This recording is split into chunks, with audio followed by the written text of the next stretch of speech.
À 6h44, Europe 1 vous répond, Thomas Soto. Demain, ce seront les élections de mi-mandat aux États-Unis, chronique d'une défaite annoncée pour Barack Obama. Bonjour, Denis Lacorne. Bonjour. Vous êtes spécialiste de l'histoire politique des États-Unis et directeur de recherche aux séries Sciences Po. D'abord, qu'est-ce qui se joue ? Ce sont des législatives demain aux États-Unis ?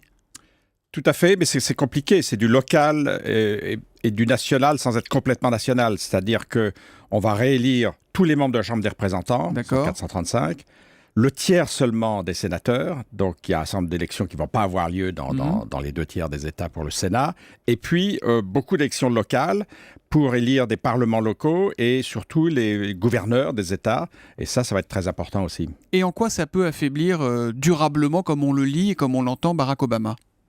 C'est-à-dire que pour l'instant, il a la majorité au Sénat, donc s'il perd la majorité au Sénat, tout est plus compliqué.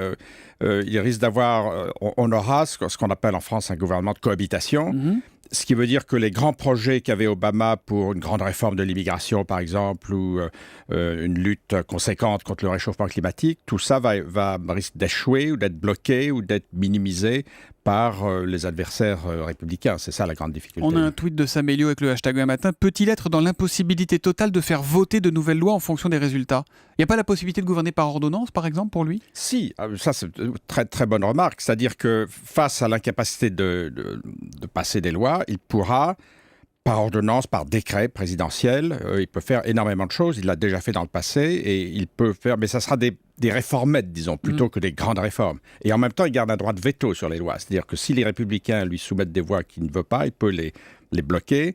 Ça veut dire qu'en gros, il ne se passera rien pendant 2 ans aux États-Unis, quoi, entre les républicains qui voudront quelque chose. Ça sera un peu plus de paralysie, malheureusement, oui. Ce sont des élections que le président en place perd forcément ? Souvent, pas toujours, mais souvenez-vous, Clinton, oui. En 94, il perd, c'est énorme, il perd un nombre considérable, plus de 50 sièges. On pense qu'il est fini en 94 et en 96, il est réélu oui. Malgré l'affaire Lewinsky. Donc, perdre dans les élections de mi-mandat, ça ne veut pas dire qu'on va perdre après. Une question de Dominique sur Europe1.fr. Pourquoi Obama, avec des résultats plus que bons, de la croissance qui repart, du chômage qui baisse, l'Obamacare, le système de santé, oui. L'industrie automobile réanimée, va prendre une raclée ?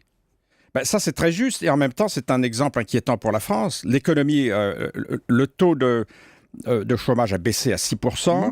Le taux de croissance du dernier trimestre, c'est 3,5%. C'est une très belle croissance, on en rêverait, nous. Voilà. Et je dis que c'est un mauvais exemple pour la France. Ça veut dire que même lorsque l'économie reprend, même lorsque le chômage diminue, il faut du temps pour que l'électeur moyen comprenne que ça marche bien.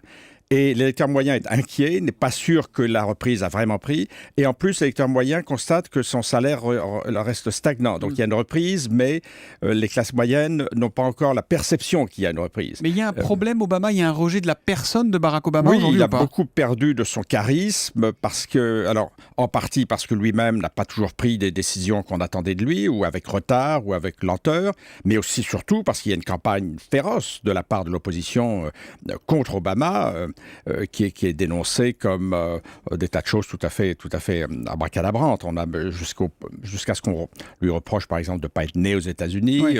On prétendait qu'il était musulman. Pour 30% des républicains, c'est un musulman, alors qu'en réalité, c'est un chrétien évangélique, etc., etc. Donc, il y a une campagne de...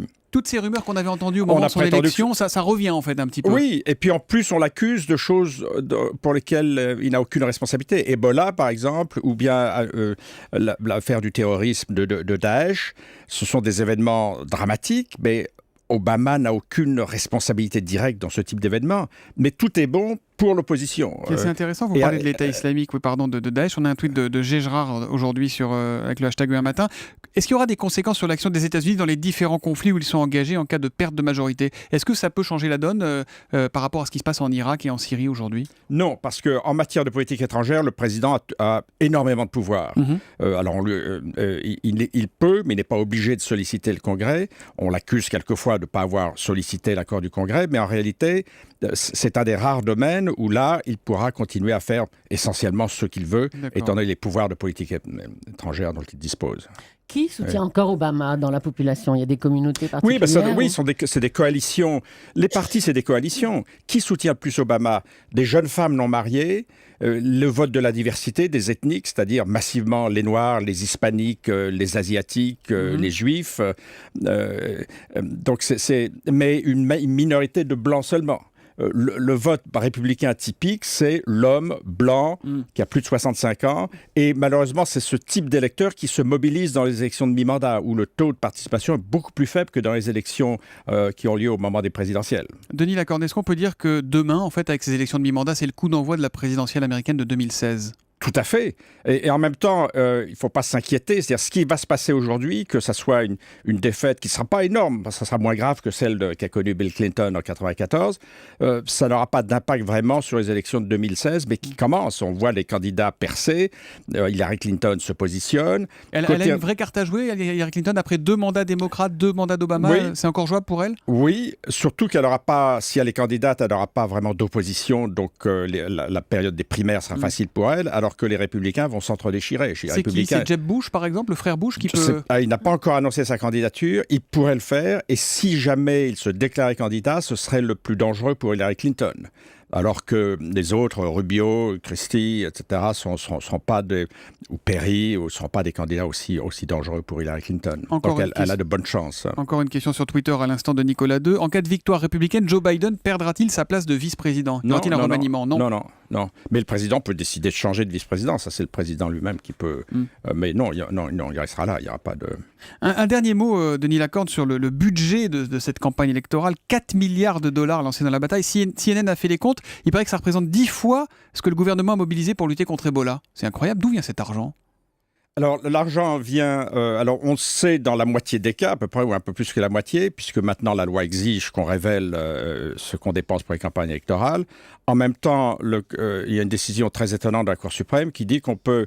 La liberté d'expression est telle que les dépenses électorales, c'est équivalent à la liberté d'expression. Donc, on ne peut pas les bloquer. Donc, il n'y a pas de limite. Il n'y a pas de plafond. Il ne pourrait pas y avoir d'affaire Big Malion aux États-Unis, par exemple.